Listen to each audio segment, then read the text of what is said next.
Yo. Badass woman of Herstory. Awesome woman of Herstory, because I don't really want to say badass. For this particular individual, actually learned a bit about, I knew about her, right? But I relearned about her a bit in pre-K class that I work in. So, Ruby Nell Bridges Hall, born September 8, 1954, is an American civil rights activist. She was the first African American child to desegregate,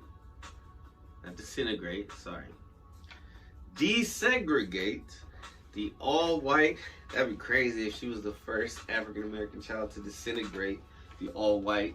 She kind of disintegrated them. They kind of just scattered.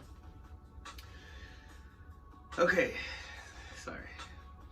At the all-white William Frantz Elementary School in Louisiana during the New Orleans desegregation crisis on November 14, 1960. She's the subject of a 1964 painting, The Problem We All Live With, by Norman Rockwell. Early life.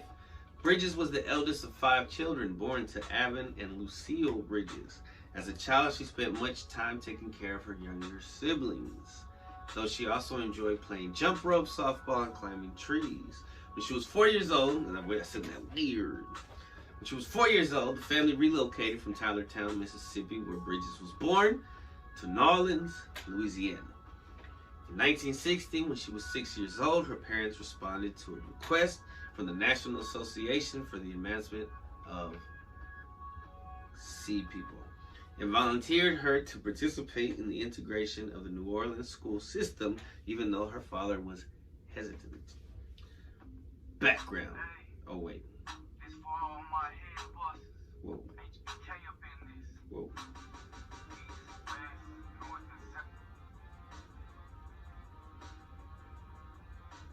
Whoa. Sorry for disruption. Alright, so she was born during the middle of the Civil Rights Movement.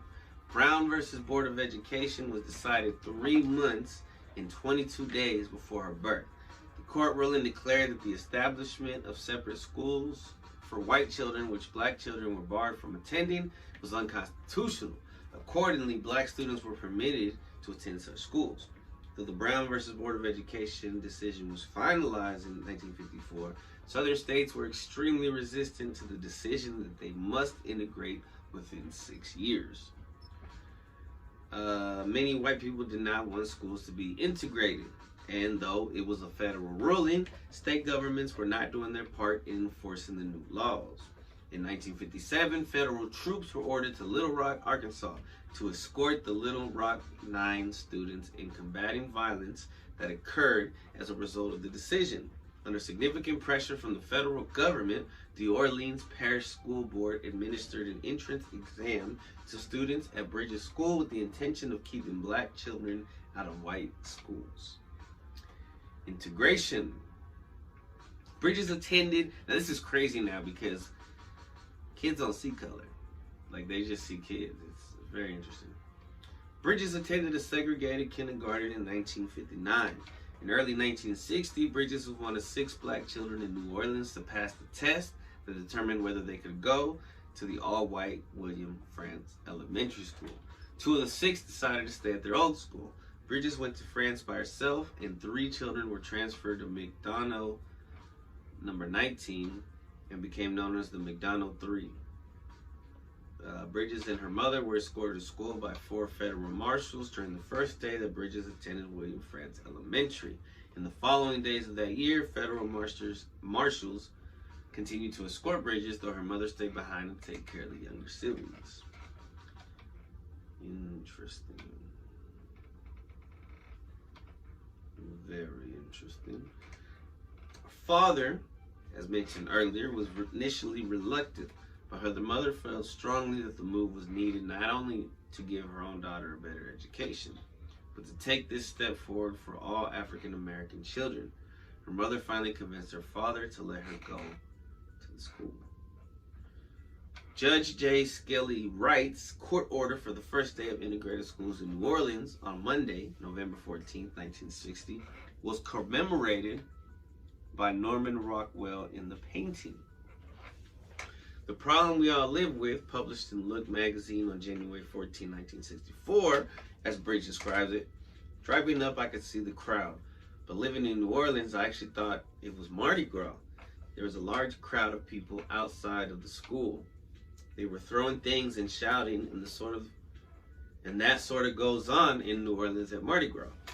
Former United States Deputy Marshal Charles Burks later recalled, "She showed a lot of courage. She never cried. She didn't whimper. She just marched along like a little soldier, and we're all very proud of her." Damn, so she was like, yo, they're throwing a party for me. That's gangster. Being from New Orleans. As soon as, so the marshals escorted her to and from school. As soon as she entered the school, white parents pulled their children out. See, they disintegrated. Or they didn't disintegrate, just joking. All the teachers except for one refused to teach while a black child was enrolled.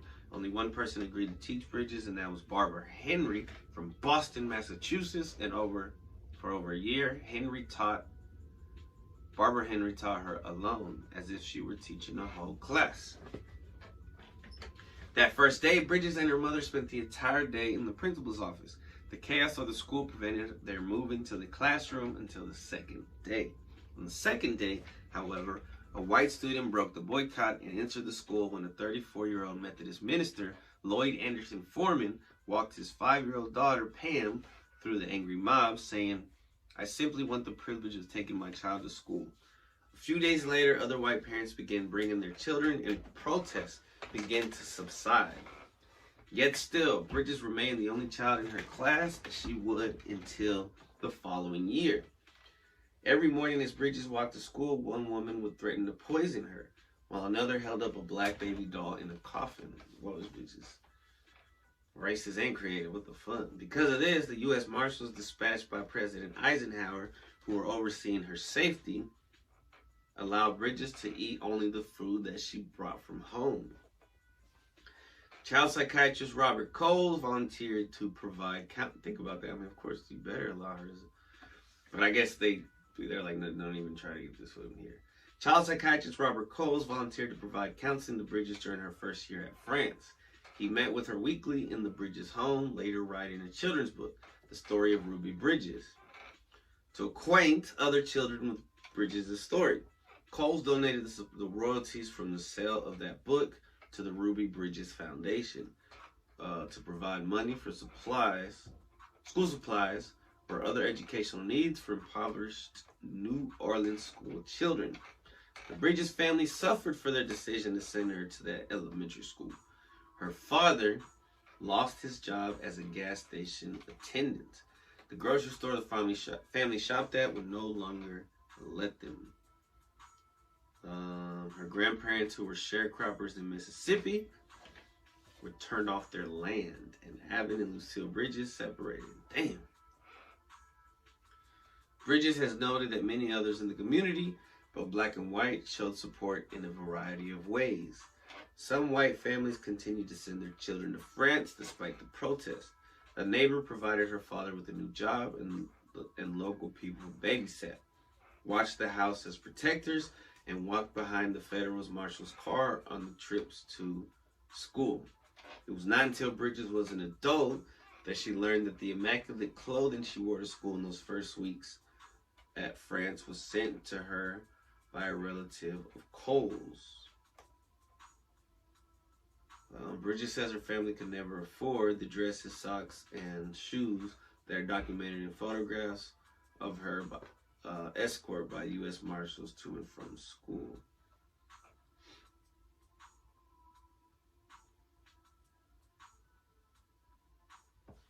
Wait, who's Coles?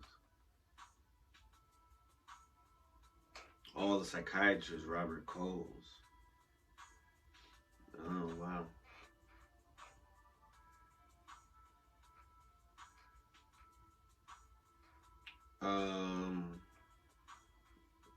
Damn, that's interesting. So I was like, bro, this dude got rich, but I guess he had money at the time. But I don't think, because if he got rich off that book, it says he donated it to the foundation, so it's probably after. So let's see. She still lives in New Orleans with her husband, Malcolm Hall.